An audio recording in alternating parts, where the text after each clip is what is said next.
family, so the children have always been siblings to one another. All three of us were married. It began, as so many of their scandals do, with money $80,000 annually, quietly paid every other Friday from an account that no one was supposed to be aware existed.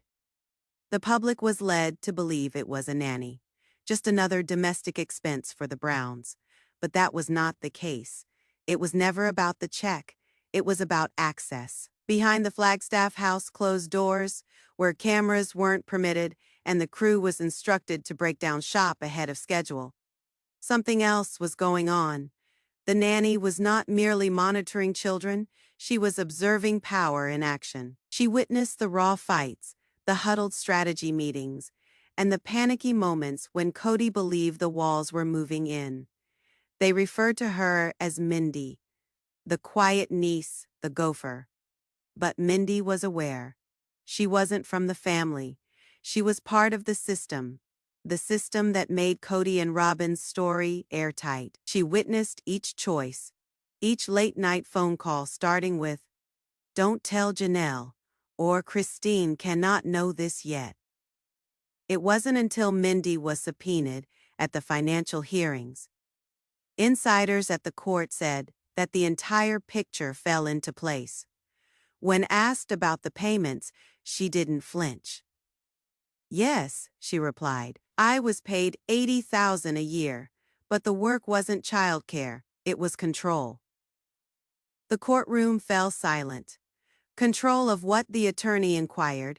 "Excess?" she said. "Who saw Cody? Who didn't? Who got invited? Who was cut off?"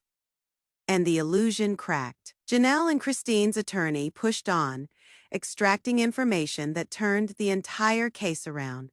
Mindy explained how each visit, each phone call, even each dinner invitation had to go through one individual, Robyn. Cody's so-called equal wife was the gatekeeper of his existence. If you wanted access to the patriarch, you went through her. For years, people had asked why the other wives were invisible, why Cody's days with their children went missing, why every episode began to resemble a rerun of Robyn's life.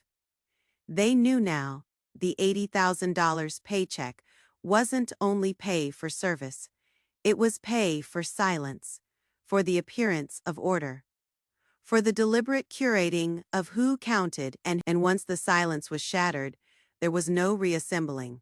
The second Mindy uttered it, the courtroom changed, not with gasps, but with silence. Because what came next gave everything a new context. I wasn't just the nanny, I was the filter, I was the firewall between Cody and the rest of the family. The lawyers leaned forward. The judge scribbled down notes. Robyn clasped her armrest so hard her knuckles whitened, and Mindy went on. Cody didn't want surprise drop. Buys he didn't want texts from the other wives inquiring as to where he was.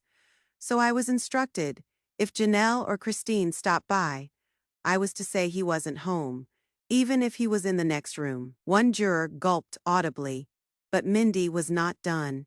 She exposed how Robyn made a color-coded calendar, one where Cody's schedule was somehow always synchronized to her requirements. Grocery shopping, medical checkups, even home languidness on lazy days, all organized to look like a coincidence on television. But behind the camera, it was a firewall, a bulwark, and in the middle of it stood the nanny, unwittingly transformed into a manipulator of gatekeeper status. Then there were the receipts, ones involving actual paper. Plaintiff's Exhibit 39F text messages between Robyn and Mindy. One was, "Cody's resting. If Christine calls, tell her he ran errands." Another, "Don't let Gabe come today. Cody's got no time for drama." A third, "No visitors this weekend. I want him well. Rested for the crew shoot." The courtroom didn't blow up, but the devastation was volcanic, because this was more than just a case of money concealment now. This was proof of psychological manipulation, of separation, of deliberate distance from his own kids' lives. And fans watching from the hallway observes. They were stunned, because now it all made sense. The graduations missed, the birthdays overlooked, the cold silences. Cody wasn't spread too thin. He was being deliberately siloed, and the $80K nanny, she was the keystone to the whole setup. So when Mindy gazed up, voice breaking, and said, "I thought I was helping, but now I know that I was one of the reasons those kids stopped calling," you could sense the shock land in the room like a ton of bricks. This was no longer a scandal. This was generation harm, and it was only the beginning.